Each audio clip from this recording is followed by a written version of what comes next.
Bernadette Swift, summa cum laude graduate of Barnard College and self-proclaimed eliminator of subject-verb disagreements, works as a junior copy editor at Lenox and Park Publishing, a prestigious and historically male-dominated publishing house in 1960s New York City. She is sharp, diligent, fiercely independent, and an unapologetic lover of words.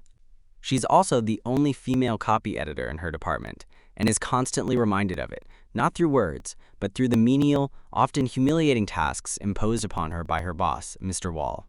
At 20-something, Bernadette has been with Lenox and Park for a few years, long enough to have established a reputation for meticulousness and a remarkable track record of editing manuscripts that later go on to become bestsellers. Her dream of working in publishing was born in childhood, nurtured by Lewis Carroll's delightfully nonsensical words, and solidified through years of spelling bee championships and dictionary studying sessions. Her life is defined by her love of language, her ambition, and her struggle to hold on to dignity in a workplace that often seems designed to strip her of it. This particular morning is no different, except it is. Mr. Wall approaches her desk not with a manuscript, but with his stained shirt. A white Oxford button-down marred by a coffee spill, handed to her without ceremony or shame, as though her role had always included laundry services for male supervisors. Though Bernadette has mastered the art of biting her tongue, this moment chafes. She is not Mr. Wall's wife, nor his secretary. Yet she's expected to behave as though she is, because she's a woman in a man's world, and Wall never lets her forget it. His behavior toward her is patronizing, predatory, and entirely dismissive of her intelligence. His comment, "Try smiling a little more. Women are prettier when they smile," is not only sexist, but serves as a perfect metaphor for Bernadette's daily experience. Be decorative, not disruptive. Be obedient, not outspoken. She swallows her pride yet again and prepares to run this ridiculous errand, understanding that open rebellion could cost her the job she fought so hard to get. Bernadette's internal monologue is filled with wit, irony, and unvoiced rebellion. She mentally skewers Mr. Wall, likening him to a cloven-hoofed artiodactyl of the Suidae family, in other words, a pig, while simultaneously acknowledging that this insult may be unfair to actual pigs, particularly her childhood pet Amaranth. It's clear she's had to learn to protect herself through language, if not through power. As she prepares to leave, her colleague and departmental secretary Sarah Yeager mocks her with faux innocence, lounging at her desk with a crossword puzzle and a pink pencil Bernadette recognizes as stolen from her own stash. Sarah, with her forgettable beige clothing and bland demeanor, is the woman Mr. Wall overlooks, which, in a twisted way, grants her a kind of safety Bernadette envies. Bernadette, in contrast, wears pinks and polka dots and speaks precisely and proudly. Her visibility is both her weapon and her curse. Then, a surprise. Graham Reynolds, executive editor and a man in a much more powerful position than Bernadette, appears beside her at the elevator. With a stylish tie and matching socks, he's charming, good-looking, and confident, everything that tends to set Bernadette on edge. She's used to men with power ignoring her or exploiting her. Flirtation is not a language she's fluent in, nor does she want to be. Yet Graham's offer to take the shirt to the dry cleaner is sincere, and it disarms her. Bernadette doesn't understand his motive. Why would a man like him, near the top of the editorial food chain, offer to help a junior copy editor avoid a demeaning chore? She interrogates him with a bluntness that startles even herself. He responds with humility and honesty, pointing out the obvious, that Mr. Wall gives her more work than others, and that she's already buried in pages to edit. His gesture isn't flirtatious. Well, not entirely, but rather an acknowledgement of her professionalism and value.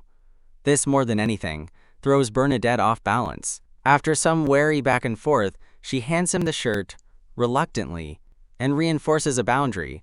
She's not going to dinner with him, and she certainly isn't going home with him. Graham jokes about meeting his mother, and it's clear his sense of humor borders on the flirtatious, but doesn't cross a line. He reiterates that his offer is professional, as several of the manuscripts she's editing fall under his supervision. Then the elevator arrives, and he departs with the shirt and a crooked grin that Bernadette can't quite decode.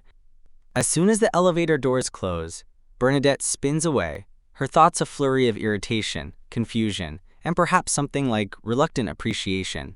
She has no desire to fall for another man in the office. Once, as a young intern, She made that mistake, sharing a stolen kiss on top of manuscript galleys, only to end up ink-stained and heartbroken.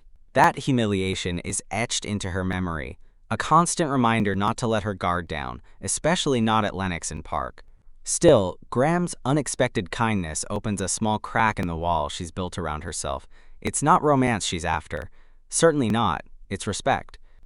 And, for one brief moment, in a day that began with degradation, she glimpses a version of this workplace in which she might not always be invisible or used. But Bernadette knows better than to trust one good moment. The system she works within is designed to stifle women like her, to grind down their ambition until all that remains is compliance. Even though the Women's Equal Pay Act has just passed, nothing has changed in her department. No raises, no promotions, no acknowledgement. Just more of the same. Smile, nod, do as you're told, and maybe, just maybe, you'll survive. Despite her frustrations, Bernadette holds on to her dream. Her ambition is not a passing whim, but a fire that's burned since childhood. She has plans, visions, goals. Among them, to one day become the first female CEO of a major publishing house. She wants her name on the placard outside the corner office, not just on the acknowledgments page of someone else's novel. At home, in her tiny apartment with her Great Dane, Frank, a gift from her brother, who is currently stationed in Vietnam, Bernadette has a shelf of books she's worked on. They are her trophies, her proof of worth, the silent witnesses to her struggle. She reads dictionaries for fun, savors the sounds and meanings of words like frabjous and mimsy, and finds solace in the private kingdom of language. It's a space no one else can take from her. She knows she's not like Sarah Yeager, content to be beige and ignored.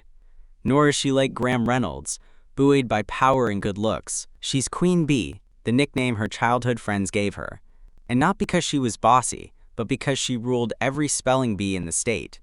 That same girl lives in her still, buried under layers of professionalism and polka dots, waiting for her moment. So she returns to her desk. The red pencil lies beside the unfinished stack of pages, calling her back to the work she loves.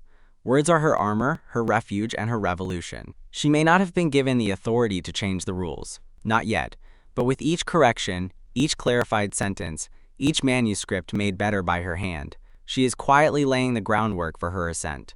And one day, when it's her name on the door, and young women like her walk into Lennox and Park with stars in their eyes and red pencils in their hands, things will be different. But for now, she picks up the pencil and gets back to work.